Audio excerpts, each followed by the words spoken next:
the best team in the land and all the world have only gone and pulled off an absolute bargain for the best, that isn't currently with us, midfielder in the world, Elliot Anderson. Now, I don't mind if you don't want to call it a bargain, so I'll allow you to call it a coup, as the French say. But what you can't deny is this is a price tag that is cheap as chips for a player of this quality. Now, I don't actually know what the official price tag is because I see Fabrizio, I get a notification, I'm on Twitter, what do I see?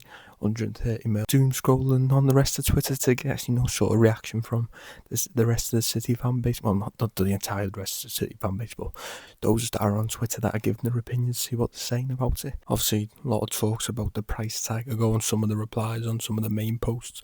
I see this one fella saying, oh, it's not 130 millimetres, it's 116, and it's a picture of a Fabrizio Romano post. I'm thinking, hang on a minute, have I lost my marbles here? Because 5 minutes ago, I saw 130 mil on that same Fabrizio post. So I go back to Fabrizio, and what do I see? It's now 116. What the bloody hell's going on? We are being scammed here. If this comes out and it's 130 mil, I want Forest to give me my 14 mil back. Cheating bastards. But yeah, genuinely don't know what the price tag is. Obviously, well, if you're watching this video, then you would have seen the thumbnail. In my real time right now, I've obviously only just creating this video, but I've already created the thumbnail before the video, so I know I've put 116 on it.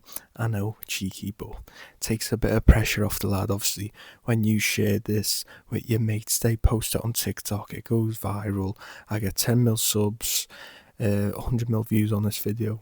Anderson sees it himself, he goes, thank fuck, now I've got a bit of pressure off me, all because of me. So you're welcome, Elliot. But yeah, all seriousness, 116, 130 mil doesn't really matter, does it? Obviously 130 mil would make it the transfer record for the Premier League.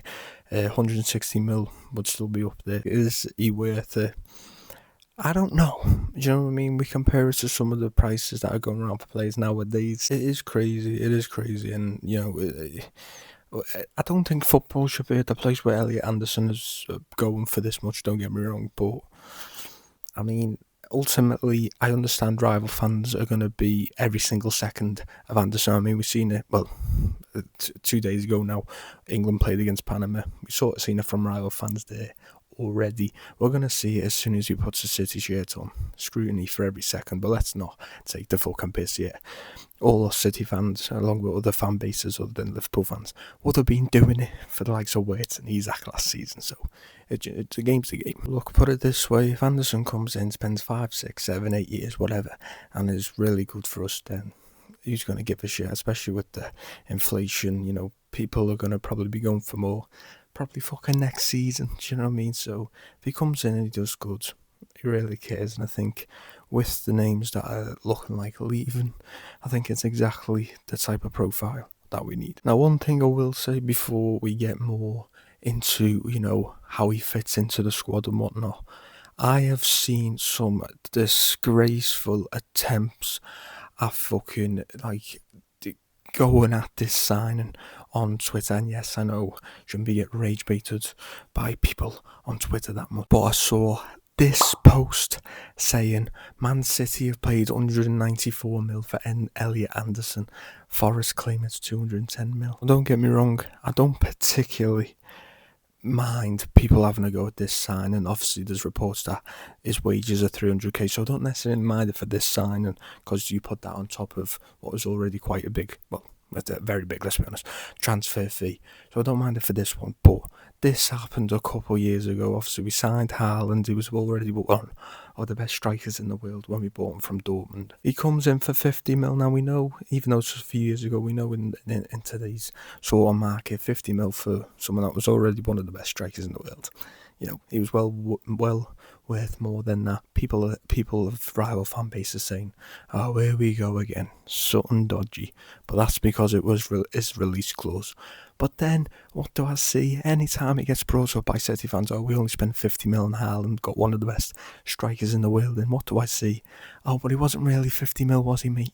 So, when did we start bringing wages into the transfer fee? When?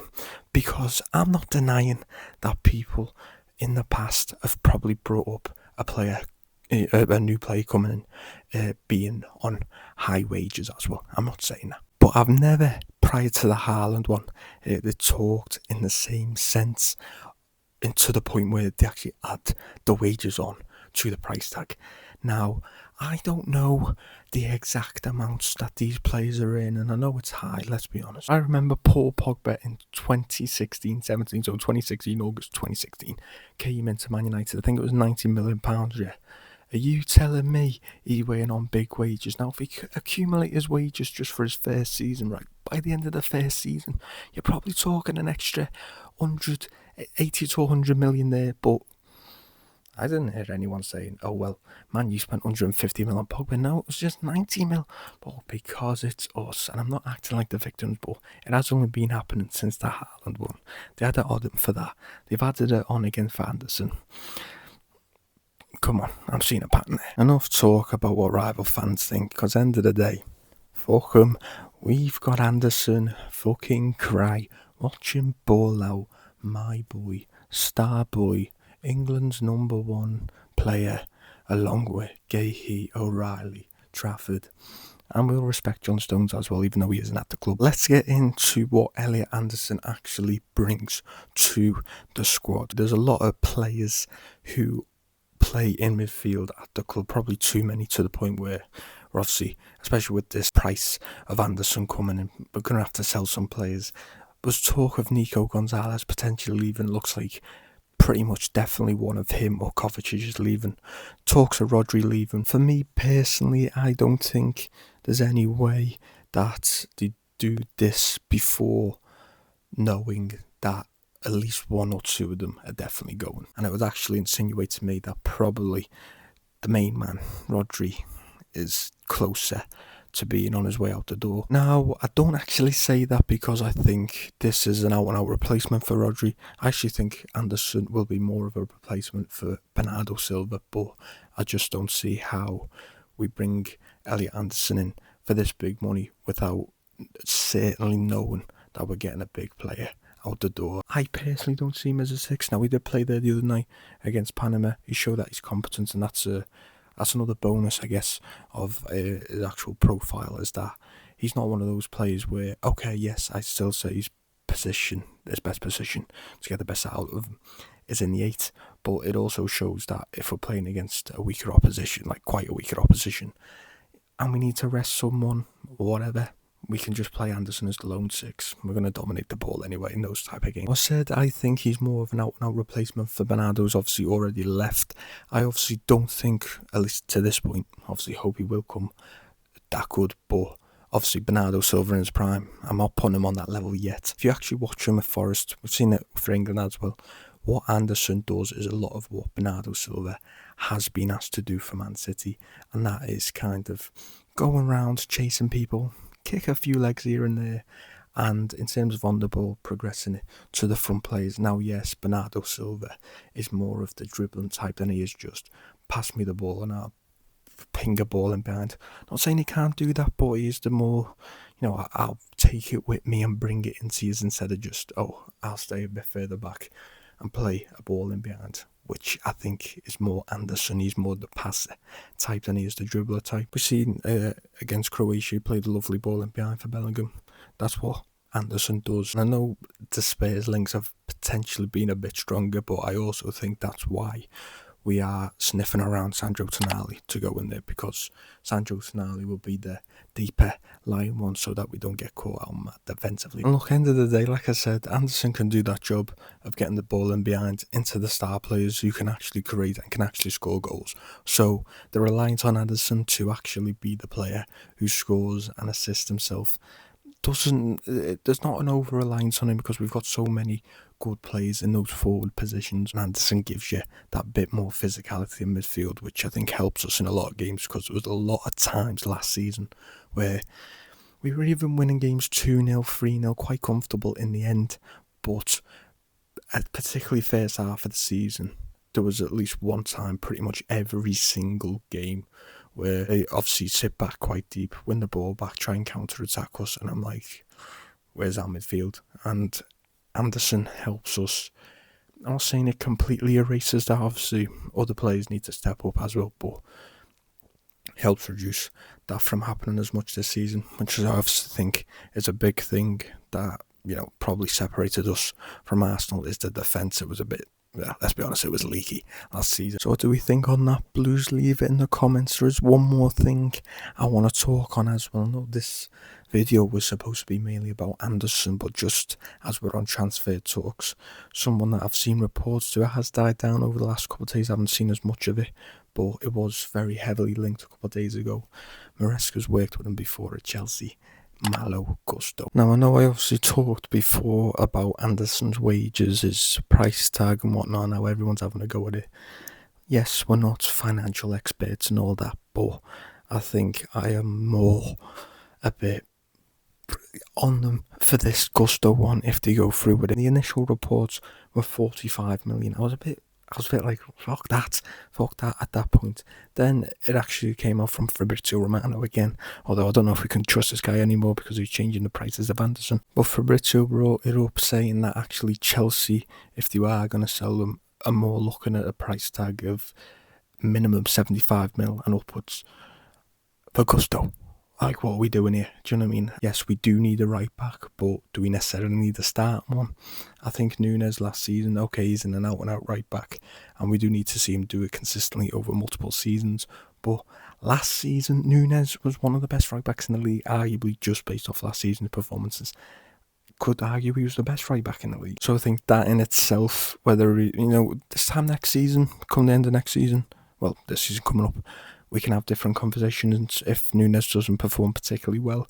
But at this point in time, I think he's given himself the chance to at least get to the end of next season and then have that talk. And I think personally, if we're looking at someone to come and be, to come and combat him, someone that is more of someone that has played the whole career essentially at right back, so in that sense is technically more solid, then honestly, yes, I know it is unlikely, but if you go in that route, then why not just try your hat at James or Hakimi? Yes, they're probably not going to come, but if you're willing to spend 75 mil on fucking Gusto, then you might as well fucking take a little punt on one of them. For me, it's either go and take a punt at that or let Nunes be the main starting right back. Go and find a fucking 16 to 21 year old who can come in, learn from the squad, maybe even get loaned out if needs be. And, it's got potential to be the starting right back in the future. Why not just do that? And I think the reason I'm against Gusto for me is because I'm just like, what does it actually do for us? Seriously, like, yes, we need a right back. Rico Lewis is obviously probably in terms of an out-and-out right back, the main backup option at the club that we've currently got. He should have went last summer when we got offered 30 mil by Forest. Definitely should be going now. Don't get me wrong, feel a bit sorry for him. Looked like after his first season he was just going to seamlessly take over from Walker. Hasn't turned out to be that way, but it's time to move on now. And I know Gusto over his whole career has played at right back, so like I said before, that technically offers you more stability, but Nunes is, but basing it off last season, put it this way, Nunes was better than Gusto, miles better than him. And yes, Maresca comes in, that is a different factor. Obviously, like I said, the big reason that we're looking at him is because Maresca apparently wants him. Gusto, in terms of his time at Chelsea, is probably best was under Maresca. So yes, we might be able to get the best out of Gusto, probably potentially even better than what we've seen from him at Chelsea because he's going to be surrounded by better players. But for me, when you're spending £75 million on a player, for me, I know the market's fucked, but that player's got to be coming in and someone that the fan base looks at and goes, yeah, okay, you're definitely coming in and starting. But to me, again, based on last season, Nunes was better. Do you know what I mean? If we're going overall the fact that Gusto's always played at right back, then maybe you bring that in. That gives him points on the stability. So let's say, with that argument taken into account, that equals So then what's the point in spending 75 mil on someone that's the same level, essentially, as the player that we've already got? I don't get it. Why not go spend 10, 20, 30 mil on a youngster who can go and overtake Núñez in the future? Saving yourself 40 mil and you're potentially getting a starting right back in years to come. Now, I am potentially being harsh there. Yes, I know what I just said about he doesn't actually improve on Núñez could also be made the argument of, well, if you're saying they're the same level, then that means regardless of which one of them starts, the one that comes in, there isn't a drop-off, which obviously there is now, let's be honest, when Núñez comes out and Lewis comes in. But, like, is that enough to warrant a 75 mil signing? I don't know. And I know Anderson's worth quite a bit more. And I talked before about how people, fans are not financial experts, so let's stop yapping about money. Let's just see how they do. But Anderson is what we need. Are we really? Why are we going and spending 75 mil on a player that is essentially just going to improve the squad depth one way or another, whether he comes and beats the startup and then Núñez is a strong backup, or whether he himself comes in and beats the strong backup for Núñez? Like, it's not worth it. At least we know Anderson is probably going to come in and start straight away. Do you know what I mean? But yeah, what are your thoughts? Mainly on Anderson, because that one's, I know it hasn't been officially announced, but it's pretty much confirmed. What are your thoughts on that one mainly? But also, Gusto, thoughts on that one? Yay or nay? I'm a nay on that one, personally, but I'll have to see. Maresca ball incoming. Come on, City. Quad. We're winning it all. Oh yeah, and by the way, Anderson plays for the England squad, but Man City have got no pull with Pep Guardiola. Do you know what I mean? Got no pull.